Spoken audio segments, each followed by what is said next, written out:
एक कंपनी है मेदक जहीराबाद में, उन्होंने नरेंद्र मोदी को 10 करोड़ रुपए दिए। बीफ की कंपनी है, एक्सपोर्ट करते हैं। 10 करोड़ नरेंद्र मोदी को दिए, 1.5 करोड़ उद्धव ठाकरे को दिए। और हम एक बीफ की गरीब की दुकान पे मैं गया तो आसमान सर पे उठा लिए। अरे कुछ तो शर्म रखो। तुम 10 करोड़ रुपया लेते, एक बीफ एक्सपोर्ट कर रहा हूं उन्हें, यानी तुम्हारे को पैसे मिले तो जिंदाबाद, और मैं गरीब की दुकान पे जाके बोला तो कहां कैसा बोले। अरे क्या कमाता होगा गरीब वो। और हमारे हिंदू भाई में जो समाज कटिक समाज है वो भी गोश्त बेचते। माने आप क्या करना चाह रहे हैं इस मुल्क को? आप इलेक्ट्रल बॉन्ड 10-10 करोड़ लेंगे अलाना कंपनी से, और असदुद्दीन ओवैसी ऐसा बोले, वीडियो डाले। अरे शराब बिकती, हम क्या बोलते भाई शराब की दुकान, हम क्या बोलते मस्जिद के स्कूल के उतने दायरे में मत रखो आप।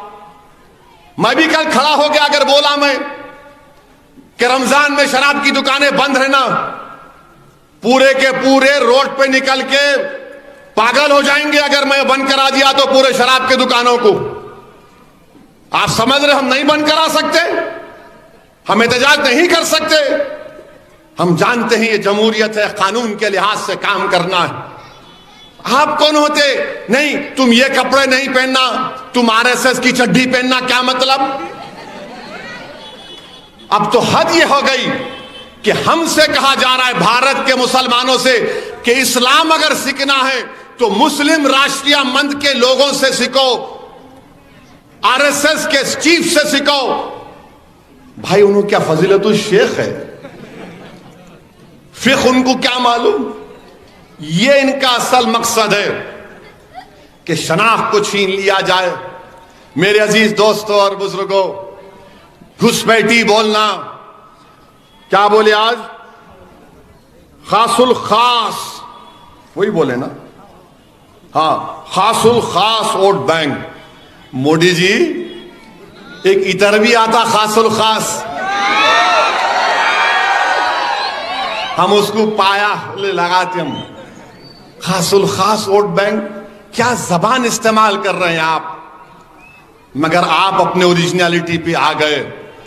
आप बता दिए कि आप हीरो नहीं हैं, आप बता दिए कि आपका असली चेहरा यही है कि बच्चे ज्यादा पैदा करते हैं।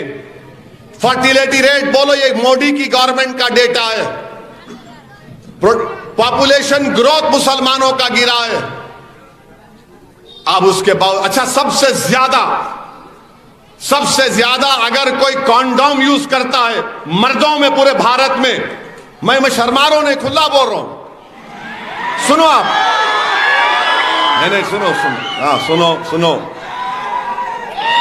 सबसे सुनो भाई, अरे सुनो, मजाक नहीं है ये, मजाक नहीं है, आपको बता रहा हूं। सबसे ज्यादा अगर कोई कॉन्डोम यूज करता है मर्दों में तो मुसलमान। ये गवर्नमेंट का डेटा है, मोदी की गवर्नमेंट बोल रही, मैं नहीं बोल रहा हूं। मगर नरेंद्र मोदी क्या कर रहे हैं?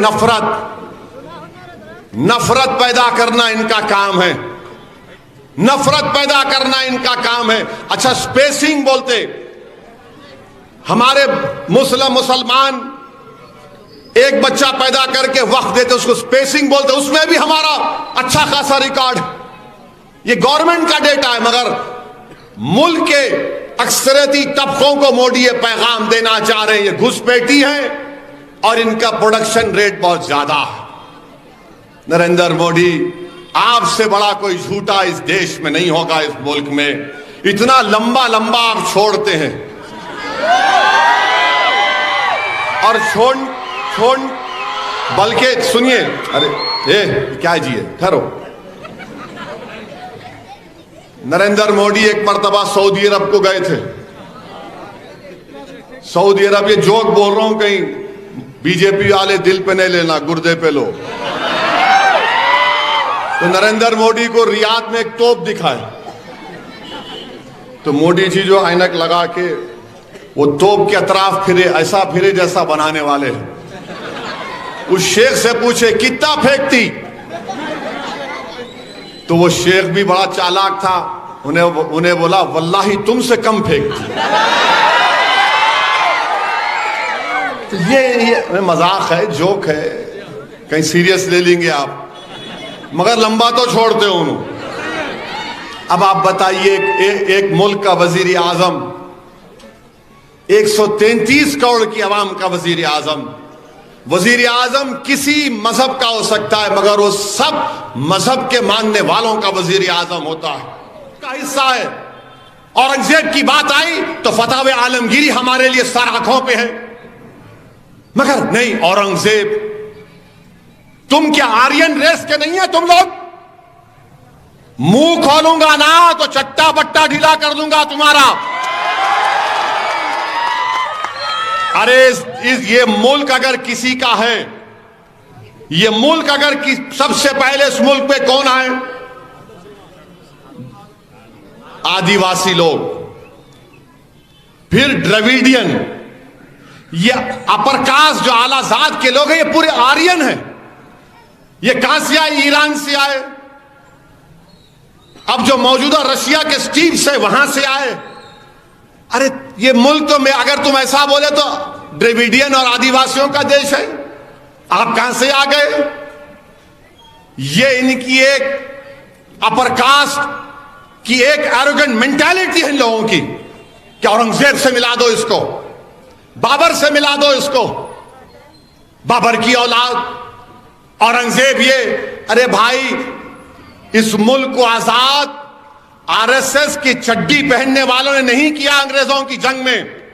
इस मुल्क को आजाद, सुनो, सरजमीन हैदराबाद पर एक मौलवी इस्माइल साहब थे, मक्का मस्जिद के इमाम थे।